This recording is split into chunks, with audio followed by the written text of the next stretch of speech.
Hola queridos hermanos y queridos amigos, estaba empezando y se me cortó la conexión. Estaba diciendo vamos a tener nuestro estudio bíblico. Vamos a aprovechar un día más para estudiar la palabra del Señor, compartir lo que Dios nos quiere decir. Hoy vamos a estar meditando en la epístola a los Efesios. Ahí vamos a continuar. Y bueno, como podéis observar, pues no estoy en el sitio habitual, no estamos en casa. Hemos salido de viaje unos días, así que durante esta semana vais a tener un escenario de fondo distinto del que solemos tener siempre. Estamos en el País Vasco, cerca de Guernica, la población de Guernica. Estamos aquí en el campo, al lado de una ría, disfrutando de la naturaleza, con la familia. Y ahora con vosotros, disfrutando de este tiempo también con los hermanos. Ahí vamos a estar meditando un poquito más en la palabra del Señor. Hoy vamos a continuar, como hemos dicho, en Efesios, y vamos a estar en la parte final de este capítulo 5 de Efesios. Ahí a lo que el Señor nos lleve, pues vamos a estar ahí meditando. Lo último que hablamos el último día en Efesios fueron los versículos 19 y 20, que ahora vamos a recordar y ahí retomaremos la idea. Muy bien, espero que estéis bien. Nosotros vamos a intentar tomar esta semana de descanso, pero en las cosas del Señor no descansamos, así que vamos a seguir ahí perseverando cada día y ahora vamos a tener nuestro estudio bíblico. Vamos a hacer una oración, le pedimos al Señor que nos dirija y comenzamos. Vamos a orar. Padre, muchas gracias por todo lo que tú haces, todo lo que tú eres para con nosotros. Gracias por cuidarnos, gracias por estar con nosotros cada día. Queremos pedir tu dirección para que todo lo que ahora hagamos, lo que hablemos, venga de ti. Que tu palabra sea el alimento espiritual que necesitamos hoy, pues que ese sea el alimento. Que llegue a nuestra vida y nos transforme, nos trastoque, nos remueva, porque necesitamos, Señor, la obra, ese poder de tu palabra en cada uno de nosotros. Háblanos y llévanos, Señor, conforme a tu voluntad, para que todo lo que estemos haciendo ahora sirva para edificar tu iglesia y para honrar tu nombre. Te agradezco por mis hermanos que fieles cada día están ahí apoyando este tiempo y participando y disfrutando de este momento. Bendícenos y dirígenos, que todo lo que hagamos venga de ti. Toma tú el control, danos sabiduría, enséñanos. Necesitamos volver a escuchar tu voz. Gracias, y te lo pedimos todo en el nombre de nuestro Señor Jesucristo. Amén. Amén, queridos hermanos. Pues me alegra veros un día más, de que estéis ahí otro día más. Esta mañana estábamos en Valls, estábamos en nuestra iglesia y estuvimos compartiendo ahí con los hermanos la palabra del Señor, la alabanza. Hemos estado disfrutando con un buen tiempo y justo pues al acabar el culto, no queríamos perdernos el culto, así que al acabar el culto comimos rápido, cogimos el coche y nos vinimos para acá. Y ahora estamos en el norte de España, en el País Vasco. Estamos a 5 minutos de Guernica. Es una población que, bueno, fue muy conocida por por la Guerra Civil Española, y esa población fue bombardeada por aviones alemanes en apoyo de Hitler al dictador Franco, que, bueno, se iba a convertir después en dictador. Y estamos aquí rodeados de montañas. Ahora no muevo la cámara porque la tengo ya ahí, pero después al terminar, si no se fue la luz del todo, giraré para que veáis un poco el paisaje. Bien, hemos dicho que vamos a seguir en Efesios, capítulo 5. Y lo último que vimos el día pasado fue el versículo 19 y 20. Hablando entre vosotros con salmos, con himnos y cánticos espirituales, cantando y alabando al Señor en vuestros corazones, dando siempre gracias por todo al Dios y Padre, en el nombre de nuestro Señor Jesucristo. Hasta ahí estuvimos hablando, estuvimos leyendo una serie de textos al finalizar el estudio. Relacionado con este tema, con lo que representa alabar a Dios, las alabanzas, los cantos, los cristianos somos un pueblo alegre, es un pueblo que nos gusta cantar, que alabamos a Dios. La música es algo especial. El ser humano siempre ha estado ligado a la expresión musical de una forma u otra, y la música crea modas, crea tendencias. A través de la música se pueden expresar emociones, se pueden transmitir mensajes, se pueden crear círculos sociales, y nosotros como creyentes utilizamos la música para adorar a nuestro Dios, para alabarle, para demostrar nuestra alegría, la gratitud al Señor. Todo eso estábamos viendo el último día, así que hoy vamos a avanzar un poquito más. Vamos a leer ahora del versículo 1 en adelante. Dice en este texto: someteos unos a otros en el temor de Dios. Las casadas estén sujetas a sus propios maridos como al Señor, porque el marido es la cabeza de la mujer, así como Cristo es cabeza de la Iglesia, la cual es su cuerpo y Él es su Salvador. Así que como la Iglesia está sujeta a Cristo, así también las casadas lo estén a sus maridos en todo. Maridos, amad a vuestras mujeres, así como Cristo amó a la Iglesia y se entregó a sí mismo por ella, para santificarla, habiéndola purificado en el lavamiento del agua por la palabra, a fin de presentársela a sí mismo como una iglesia gloriosa, que no tuviese mancha ni arruga, ni cosa semejante, sino que fuese santa y sin mancha. Así también los maridos deben amar a sus mujeres como a sus mismos cuerpos. El que ama a su mujer, a sí mismo se ama. Porque nadie aborreció jamás su propia carne, sino que la sustenta y la cuida, como también Cristo a la Iglesia. Porque somos miembros de su cuerpo, de su carne y de sus huesos. Por esto dejará el hombre a su padre y a su madre y se unirá a su mujer y los dos serán una sola carne. Grande es este misterio, mas yo digo esto respecto de Cristo y la Iglesia. Por lo demás, cada uno de vosotros ame también a su mujer como a sí mismo, y la mujer respete a su marido. Bien, como habréis notado, pues este pasaje es un pasaje que habla del matrimonio, de la relación. Después, la siguiente parte va a hablar de los hijos, la relación de los hijos y los padres. También en este mismo pasaje, más adelante, va a hablar de los siervos y sus señores. En nuestro tiempo no hay esclavos y señores, pero podríamos estar hablando en un término de relaciones laborales, de lo que significaría trabajar para otra persona. Bien, estos pasajes, como el que acabamos de leer, pueden ser de mucha bendición o pueden ser motivo de polémica.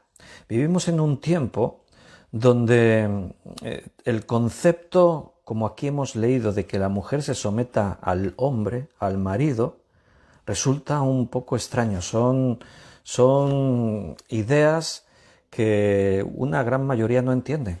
Los movimientos feministas, pero es como decir esto, es como estar ofendiendo a alguien. Vamos a intentar explicarlo como la Biblia nos dice. Bien, esperaba un poquito porque los hermanos estaban por aquí conectando y algunos estaban escribiendo en el chat en directo. Y el primer comentario que me entró por aquí era de Yoli y Gaby. Buenas tardes. Y también tenemos comentarios de Juan Bermudo. Hola Juan, ¿cómo estás? De Paco, Rosario, Tamara, Elí.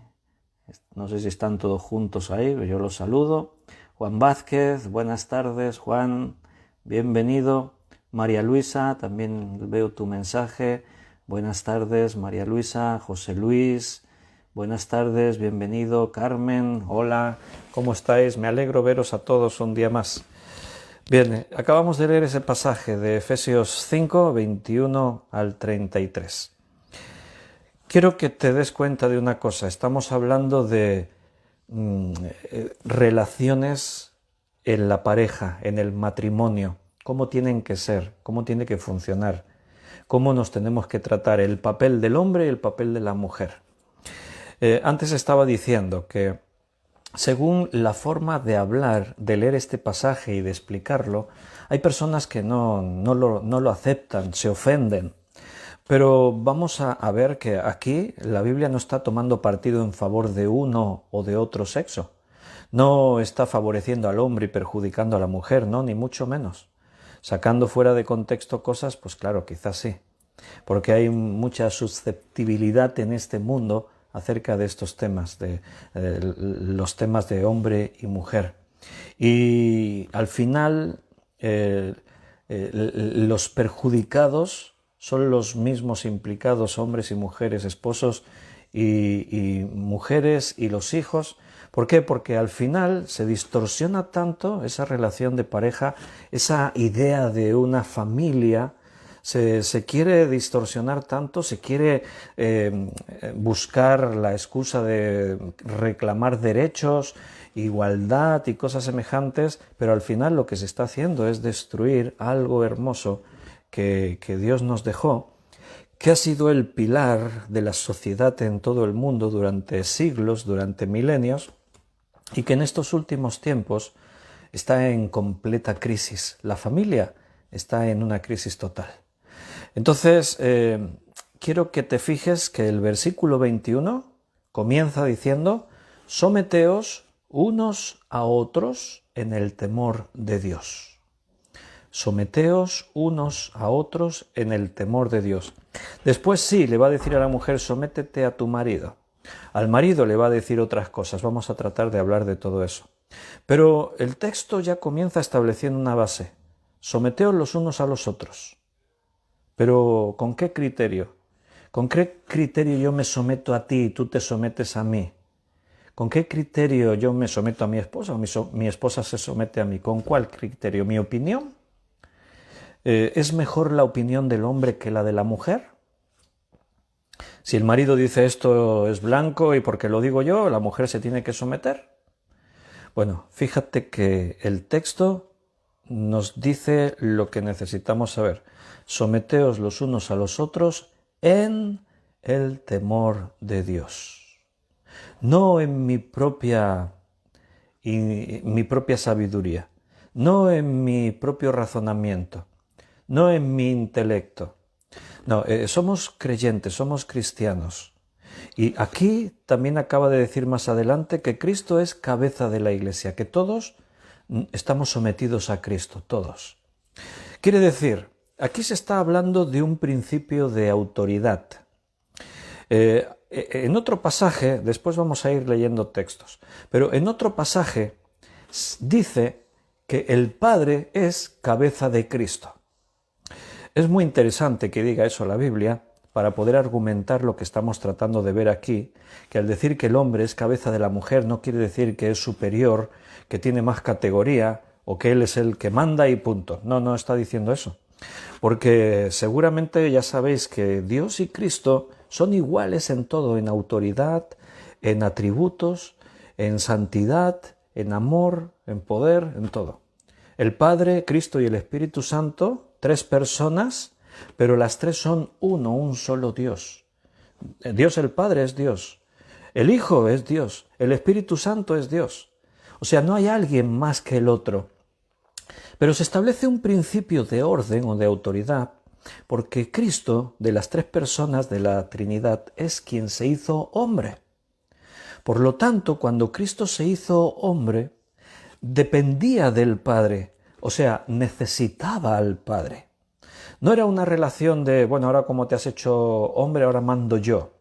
No, Cristo no vino a este mundo obligado. O sea, no fue el Padre el que decidió, mira hijo, vete al mundo a morir por la humanidad. Fue una decisión de Dios.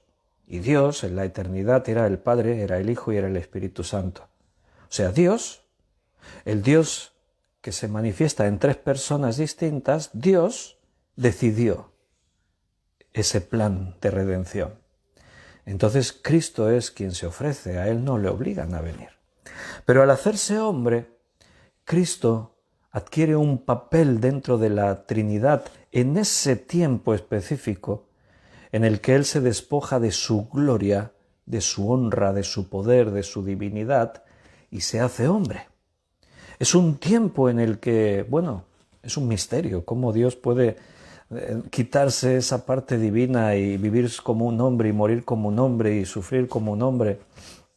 Pero está claro que como Dios no hubiese podido morir, porque Dios es inmortal, Dios es todopoderoso, Dios es perfecto. A Dios nadie le puede hacer daño. Dios es todo, en todos los sentidos. Cristo, para poder venir a morir en la cruz, tenía que quitar esa parte divina, hacerse hombre.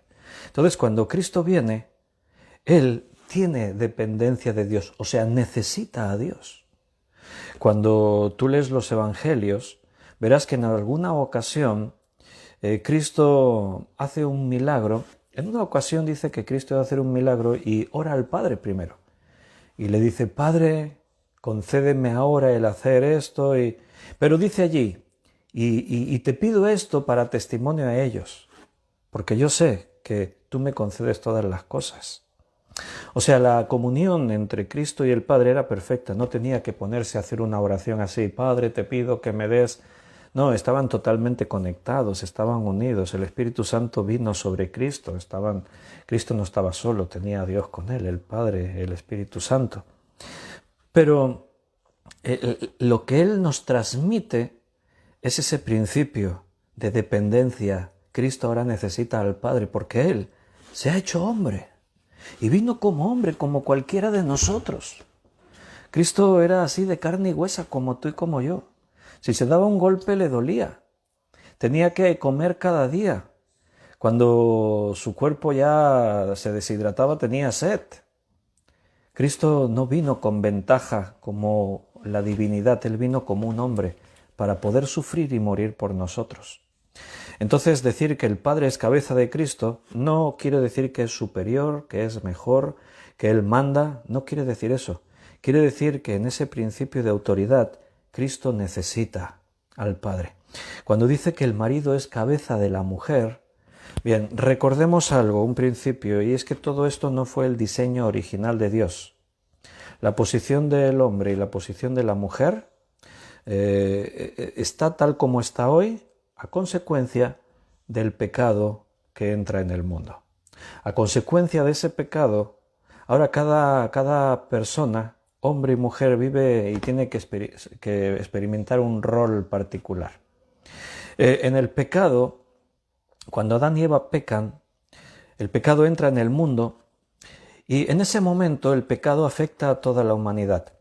Al hombre, el pecado le maldice en unas facetas, en unas cosas.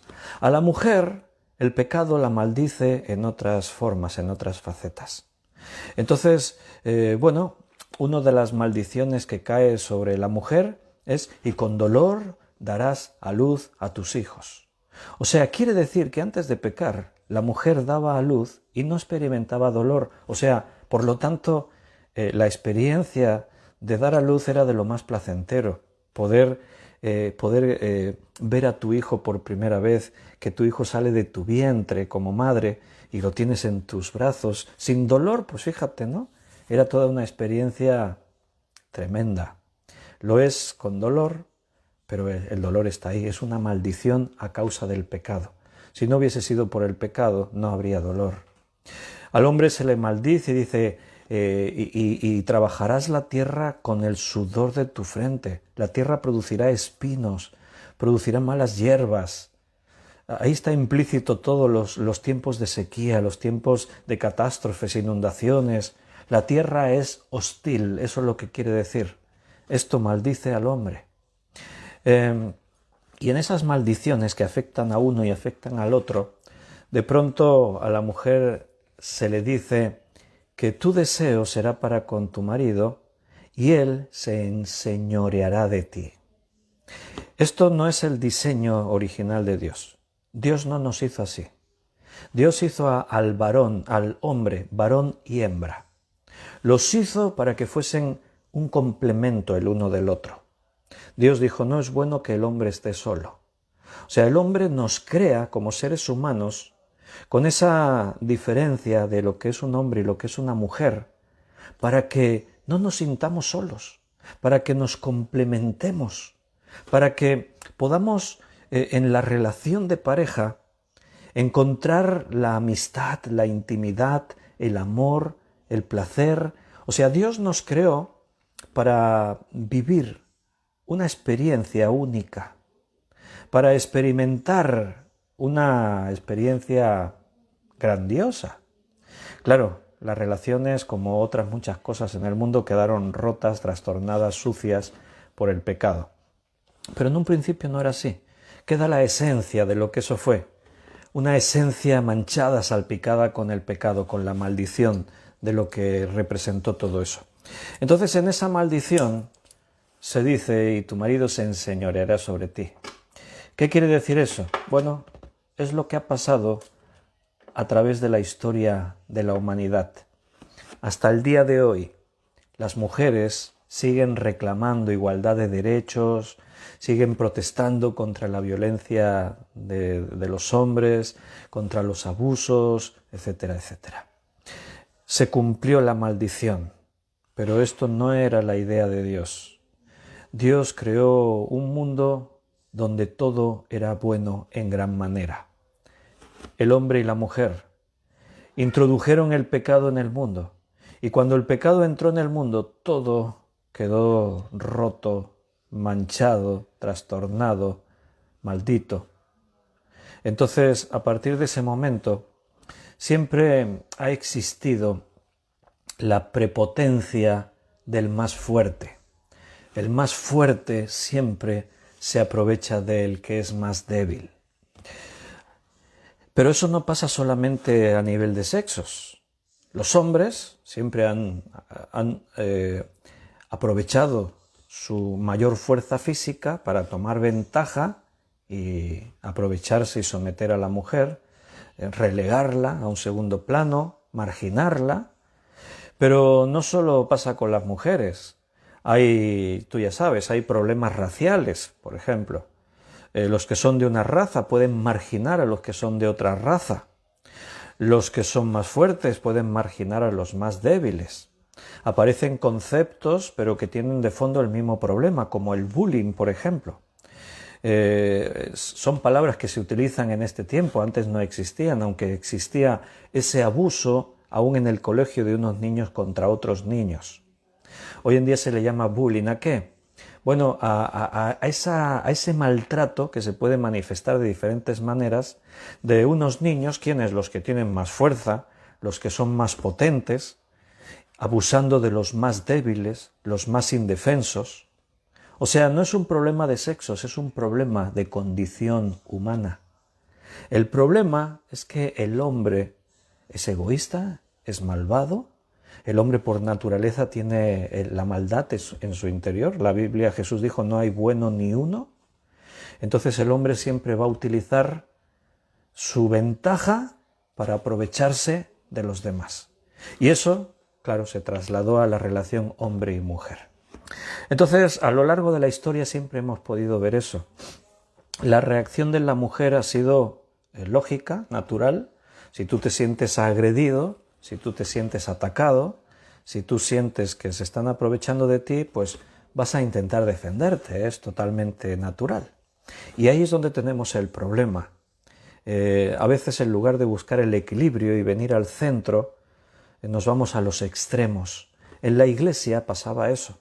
De ahí que en el Nuevo Testamento se establecen algunas normas y se enseñan algunos principios para la relación de pareja en el contexto de la Iglesia. Necesitamos estar muy bien situados en el contexto para entender toda esta posición bíblica acerca de hombres y mujeres. En el texto que hemos leído no tendría que haber ningún problema en una relación de pareja. Aquí no se está favoreciendo a uno en perjuicio del otro, no se le permite a uno cosas que al otro no se le permitan, no se está diciendo que uno sea mejor que el otro, no, para nada, no se está haciendo nada de eso. Se nos está enseñando el modelo de matrimonio perfecto, ideal, de lo que sería una relación, bueno, de completa bendición. Porque, nota, a uno se le dice una cosa y a otro se le dice otra. Se reparten los mandamientos. Pero tenemos que saber leer y entender lo que quiere decir esto. Las casadas estén sujetas a sus propios maridos. Y vuelve a decir el texto, como al Señor. Quiero que te des cuenta de este detalle. El Señor está detrás de todo esto. Ya hemos comenzado diciendo, someteos los unos a otros en el temor del Señor. O sea, no es crear roles de posición donde una persona por su condición de sexo, por su condición social, por su condición de tener más poder, de ser rico, ser pobre, por su condición se tiene que someter al otro. No, no está diciendo eso la Escritura. No está hablando de la condición, está hablando de que somos creyentes y estamos en el Señor. Este principio posiblemente no se puede aplicar en personas que no creen porque, ¿cómo le dices a alguien que no crea, ama a tu esposa como Cristo amó a la iglesia?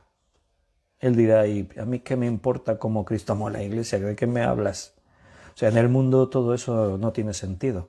Este es un texto para creyentes, es un pasaje para cristianos, que hemos entendido el Evangelio, que hemos creído en Cristo y que ahora el Señor, que ahora Cristo está presente en todo lo que hacemos en nuestras vidas. Cuando tú te desenvuelves en tu vida laboral, profesional, Cristo está presente. Cuando tú tienes relaciones sociales con tus amigos, con otras personas, Cristo está presente. Cuando tú tienes tu vida de familia, Cristo está presente. O sea, detrás de todo esto, recuerda, esto es muy importante, no se está ordenando que tú, por ser quien eres, tu condición, tienes que someterte al otro porque éste es superior a ti. No se está enseñando eso. Detrás de el sométete está el Señor. Someteos unos a otros. Ahí estamos todos, en el temor de Dios. Las casadas estén sujetas a sus propios maridos como al Señor. Porque el marido, y se da la explicación del por qué, porque el marido es la cabeza de la mujer, así como Cristo es la cabeza de la iglesia, la cual es su cuerpo y él es su Salvador. O sea, la esposa se somete al marido, pero el marido no es el que manda, el marido está sometido a Cristo. Vamos a decirlo de otra forma. Aquí se trata de que todos nosotros nos sometemos al Señor, a Cristo. Pero, como pasa siempre, claro, necesitamos un orden, necesitamos un principio de autoridad. Para que todo esto funcione, las cosas tienen que estar ordenadas. Mira, la familia es un grupo, un núcleo de personas. Como en toda relación donde hay un número determinado de personas, es necesario que siempre haya un moderador, un líder, el que lleva la voz cantante, el portavoz, llámalo como quieras. Pero eso es necesario. En cualquier organización humana, busca y mira donde tú quieras, que hay varias personas, cuando ya somos 2 o 3 o 4, ya cuando somos grupo, se tienen que establecer principios de autoridad. Siempre, si no las cosas no funcionan. Si somos 4 y los 4 tenemos que tomar la decisión, tenemos que tener la última palabra, posiblemente esa relación de 4 se rompa y cada uno se vaya por su lado. ¿Por qué? Porque siempre será muy difícil. Evidentemente siempre buscamos el consenso, la armonía, siempre tenemos que tratar de llegar a decisiones, pasa en todos los ámbitos. La Iglesia, ya que aquí en este pasaje también se compara la relación de la esposa con el marido, con Cristo, dice, yo hablo de esto porque esto es la Iglesia, esto es así, la Iglesia. Entonces, pues eso es así, es un principio de autoridad. Entonces, aquí no estamos hablando de que, bueno, tú tienes que... El gato, si habéis visto una cosa rara, es la luna, la gata. también se ha venido de vacaciones los gatos. Si estamos hablando de eso, no estamos hablando de personas, este es mejor que este, no, estamos hablando de que tenemos que funcionar. Como familia tenemos que funcionar. Es necesario situar la imagen de quién es el cabeza de familia. Insisto mucho en esto, a lo mejor me pongo pesado, pero insisto mucho. El cabeza de familia no es que él es el jefe y es un dictador y él manda. No es eso, no se trata de eso. ¿Por qué? Porque todo esto está condicionado. Sería algo así como decir, esposas, someteos a vuestros maridos porque vuestros maridos os aman como Cristo amó a la Iglesia. ¿Me expliqué? No es obedece a tu marido sea como sea. Y si es un maltratador, la Biblia dice que te sometas a él. No. Aquí hay una serie de principios. Esto va en las dos direcciones. O sea, va en una dirección y viene en la otra dirección. No es el único pasaje. Hoy no podemos hacer un estudio profundo de todo esto. Estamos estudiando este texto. Pero hay textos paralelos en la Biblia que nos hablan de cómo tiene que ser la relación del marido y la esposa. Cómo tiene que ser. Tenemos que alcanzar la armonía, el respeto mutuo. El hombre va a liderar en su hogar, pero él es pastor en su hogar. Quiere decir que el liderazgo que el hombre ejerce en su casa le tiene que rendir cuentas a Dios. Porque igual que el hombre es cabeza de la mujer, Cristo es cabeza del hombre. Entonces aquí todos tenemos que rendirnos cuentas los unos a los otros. El principio, el fundamento de esta relación no es la obligación de obedecer a, no, es el principio de amor, de respeto, es el principio de considerar al otro más importante que a mí mismo. Es que cuando yo estoy tratando de liderar en mi casa, no es buscando mi propio beneficio, no es tratando de que los demás me sirvan, no. Porque si tú, como esposo, como marido, haces lo que aquí dice la Escritura, así que vosotros, maridos, amad a vuestras mujeres, así como Cristo amó a la Iglesia, y añade, por si alguno no se acuerda de eso, que se entregó a sí mismo por ella. Si yo hablase con las esposas y le preguntase una por una, hermana, ¿tendrías problema en someterte a tu marido si tu marido se estuviese entregando por ti todos los días como Cristo se entregó por la Iglesia, por nosotros? ¿Tendrías problema en tratar de apoyar a tu marido, de respetarle, si él en ningún momento mostrase ninguna forma de egoísmo, si él en ningún momento tratase de tomar ventaja por su posición, si él todo lo que hace es pensando no en él, sino en ti, en la familia, en los hijos? O sea, si tu marido se desgasta, se desvive porque seas feliz, que no te falte de nada, que tengas siempre lo que necesitas, ¿tendrías algún problema en someterte a él? Ahora hablaremos un poco más de qué significa someterse, pero tratando de contemplarlo desde esta perspectiva. Yo no tendría ningún problema, yo soy hombre, pero yo como hombre me someto a otras autoridades. En la iglesia yo soy pastor y la Biblia dice que los hermanos tienen que someterse a sus pastores y obedecerles en todo. Así dice la Biblia. Bueno, yo soy consciente y me doy cuenta que no siempre la gente de la iglesia me obedece. Eso es muy obvio. O sea, yo estoy en una posición en la que sugiero cosas. Más que decir ordeno que se haga esto, yo sugiero. Yo tengo que dar cuentas a Dios de la iglesia, porque las ovejas no son mías, son de Cristo. A mí el Señor me ha puesto como pastor, pero no son mis ovejas, son las ovejas de Jesús. Él es el Señor de la iglesia. Pero Él ha repartido ministerios, responsabilidades y ha distribuido autoridad en la iglesia. Entonces ese principio es que yo como pastor tengo que ejercer autoridad y los miembros, los hermanos, tienen que obedecerme. Pero ahora pregunto, ¿me tienen que obedecer a mí? ¿Por qué? Si ahora yo digo, hermanos, como yo soy el pastor y me tenéis que obedecer, vamos a montar una organización delictiva en la iglesia para que yo me enriquezca y vosotros vais a servirme. ¿Tenéis que obedecer en ese caso? No, porque volvemos al principio que antes decíamos. O sea, hay un principio implícito en todo esto. Obedeced a vuestros pastores en todos, porque ellos tienen que dar cuenta a Dios.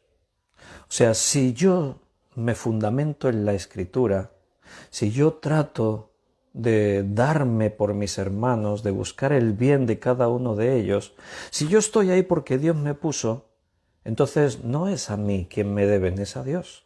Cuando en el antiguo Israel el pueblo murmuró contra Moisés, Dios castigó al pueblo, pero fue por este motivo. Él le dijo, Moisés, no han murmurado contra ti, han murmurado contra mí.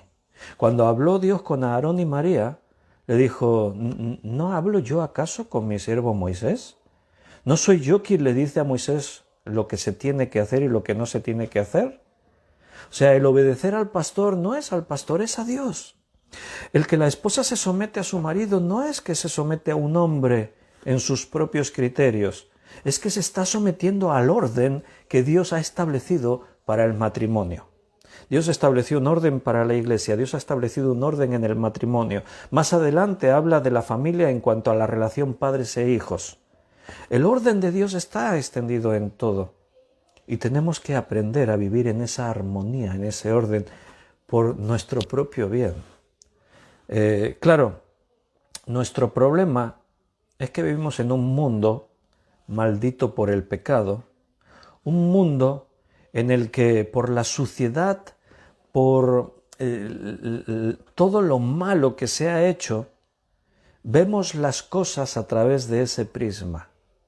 O sea, nosotros contemplamos las cosas a través de nuestra propia experiencia, enfrentamos las situaciones de lo que vemos a nuestro alrededor, lo que hemos podido experimentar, lo que hemos podido aprender. Y ese es el problema. Siempre hay recelos. ¿Por qué? Porque es que ya te hicieron daño alguna vez. Porque fuiste con buena voluntad y se aprovecharon de ti. Porque tu intención era bondadosa y aprovecharon tu inocencia para golpearte y para maltratarte. Entonces vivimos en un mundo en el que todos sospechamos de todos, en el que todos nos miramos con recelo, en el que no hay relaciones perfectas, en el que es difícil encontrar a ese hombre o a esa mujer que realmente te amen sin esperar nada a cambio. Este mundo en el que vivimos es imperfecto, es un mundo donde todo está podrido todo. Entonces, claro, venimos a Cristo en ese contexto, con todo ese mundo de suciedad y de dolor. Y ahora, esos conceptos que la Biblia nos habla, nos suenan mal. Sométete a tu marido. ¿Cómo que me someta? Claro, pero te estás quedando solo con una parte del mensaje. No estás recibiendo todo el mensaje. Estás viendo la parte que tú crees que te perjudica. Pero ese no es el mensaje. Te estás sometiendo a tu marido, pero porque tu marido se está sometido a Dios. Y porque tu marido no está buscando aprovecharse de ti para sacar beneficio. No, se está desgastando porque te ama. Esa es la idea. ¿Creéis que una esposa se tiene que someter y obedecer a su marido si el marido es un maltratador, por ejemplo? Piénsalo.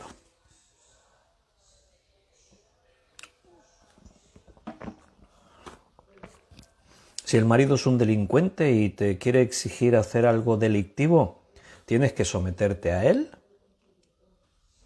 Estamos hablando de hombre y mujer, podríamos llevar esto a cualquier terreno. Lo podíamos trasladar a cualquier tipo de relación, relaciones laborales, relaciones padres con hijos, relaciones dentro de la iglesia, hermanos con el pastor, con todo. El principio es para todos, pero estamos hablando ahora de lo que dice aquí, del matrimonio, de la familia. ¿Creéis que una esposa se tiene que someter a su marido a pesar de que el marido sea un maltratador, sea una persona cruel, sea una persona... ¿Crees que se tienen que someter? No. Mira, Pablo plantea un caso. Él habla en un pasaje, en una de sus cartas, de un supuesto caso, donde en el matrimonio la mujer es creyente y el marido no lo es. Entonces Pablo considera la situación y ve las diferentes posibles alternativas que se podían dar. Él le habla a la mujer porque es la creyente. El marido no cree, entonces Pablo le habla a la mujer y le dice, le da consejos, le dice, mira, si tu marido consiente en vivir contigo aunque seas cristiana y no te pone impedimentos para que tú vivas tu fe, no te separes de él, no lo abandones. ¿Por qué? Porque tú eres la luz en esa casa. O sea, la mujer tiene que entender que su marido es un hombre que no ha conocido a Cristo y por lo tanto vive en sus pecados. Entonces el marido mentirá, estafará, cometerá delitos y a él le dará igual.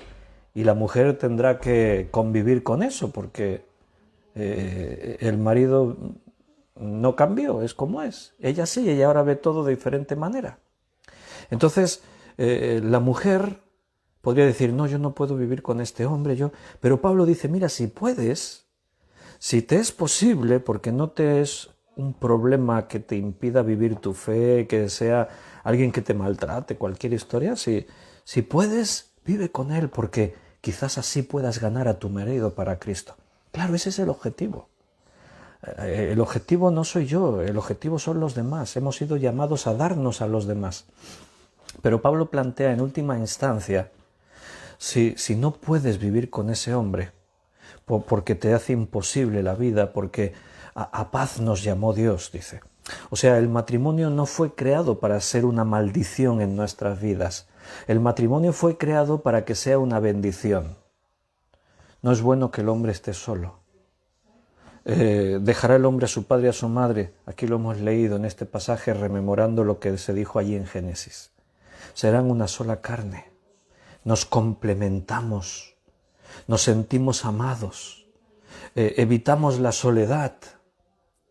Pero si tu matrimonio de pronto, por un caso como este, tú eres creyente y tu pareja no lo es, si eso se convierte en un infierno, ese no es el propósito que Dios tenía para tu matrimonio. Entonces Pablo dice a la mujer, si tienes que divorciarte de tu marido, divórciate. Esa es la última instancia lo que se tendría que hacer. Pero fíjate que en un caso así no le dice, a pesar de todo, no, sométete a tu marido. No le dice eso. Si no puedes vivir con él, sepárate. O sea, el someterse unos a otros está condicionado al temor de Dios, a la voluntad de Dios, a que Cristo es nuestra autoridad. O sea, yo como hombre, cuando trato de administrar en mi casa, tengo que ser consciente que tengo que darle a cuentas a mi Señor de lo que estoy haciendo. En una empresa existe un principio de autoridad en el que ahí vamos a decir que está el director general, es la máxima autoridad, el dueño de la empresa. Pero después hay diferentes niveles de autoridad. Y hay un encargado que tiene bajo sus órdenes, tiene a un grupo de operarios. El encargado tiene que administrar el orden, repartir tareas y hacer que el trabajo salga bien, que todo funcione bien, con el equipo sobre el que él manda. Entonces el encargado es el que distribuye el trabajo, el que lo organiza. A un operario le dice, tú ocúpate en hacer esto. A otro le dice, tú dedícate a hacer esto otro. Y los operarios le tienen que obedecer a él. Hay un contrato laboral y se respeta el principio de autoridad. Ahora pregunto, ¿se tiene que obedecer al encargado sea lo que el encargado te ordene? No. Si hay algo inmoral, si hay algo delictivo, si hay algo que está fuera del orden o de lo que se estableció en el contrato, tú no tienes la obligación de obedecer al encargado, al jefe de sección. No. ¿Por qué? Porque hemos hecho un acuerdo, hemos hecho un pacto.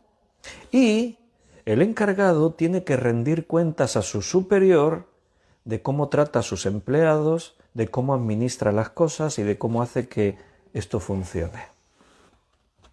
¿Entiendes? Es igual en el matrimonio, es igual en la iglesia, es igual en todo lo que tiene que ver en nuestras vidas, en la relación con los demás y como creyentes con Dios. O sea, aquí no estamos para mando yo y que todo el mundo haga lo que yo digo. Porque Dios dijo que la mujer sométete a mí. Porque soy el pastor, todos me tienen que obedecer. Porque yo soy... No, eso no existe. No es así. Aquí quien manda es Dios. Y a nosotros se nos ha delegado autoridad. Y tenemos que respetar ese principio. Y hemos sido llamados a darnos los unos por los otros. A entregar de lo mío para bendecir a los demás. Ese es el principio. En la relación, aquí no estamos hablando de que uno sea mejor que el otro y el otro, no estamos hablando de eso. Estamos hablando de que los demás tienen que ser más importantes para ti que tú mismo. Tú, en último instante, te tienes que quedar ahí, a un lado. Te vas a desgastar por los demás. Pablo hablaba de la iglesia y decía, y yo con el mayor placer gastaré lo mío y aun yo mismo me gastaré del todo por amor de vuestras almas. Pablo no vivía para él, vivía para el Señor y eso implicaba desgastarse por los hermanos. El esposo no vive para sí, para que le sirvan en casa. Yo me pongo en mi trono y que me sirvan. Esposa, tráeme la cerveza. Esposa, tráeme las zapatillas, esposa. No, el esposo vive para servir, para darse.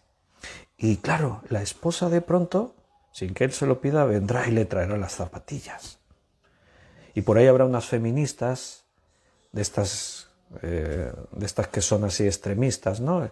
No, pero ¿qué hace esa mujer? No, sometiéndose a su... No eres su esclava, no eres...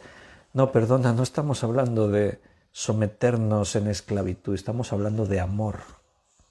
Estamos hablando de que uno se da por la persona a la que ama, sin calcular si salgo perjudicado o qué obtengo de beneficio en todo esto. Tú te das por quien amas.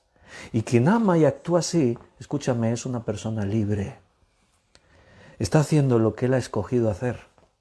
Si yo escojo servir a esta persona y desgastarme por ella, no me están obligando, lo he escogido yo por amor.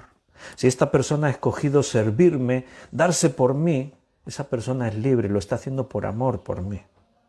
Pero eso en el mundo no se entiende. En el mundo sigue el chip, la idea mental de que todos los hombres son unos abusadores y las mujeres todas son unas víctimas. En Cristo ahora las cosas cambiaron. Pablo le escribe a los Gálatas y les dice que ahora en Cristo, en la iglesia, ya no hay esclavos ni libres, no hay judíos ni gentiles. Y dice también, no hay hombre ni mujer. Todos somos uno en Cristo. Pablo está utilizando las diferentes formas en las que hay racismo, en la que hay abuso, en la que hay uno toma ventaja sobre el otro. Es en el caso de esclavos y señores, de gentiles y judíos. Los judíos creían que los gentiles eran pura basura, y hombres y mujeres. La sociedad judía era muy machista, sí, eso hay que reconocerlo. El hombre ahí sí que era quien mandaba y la mujer.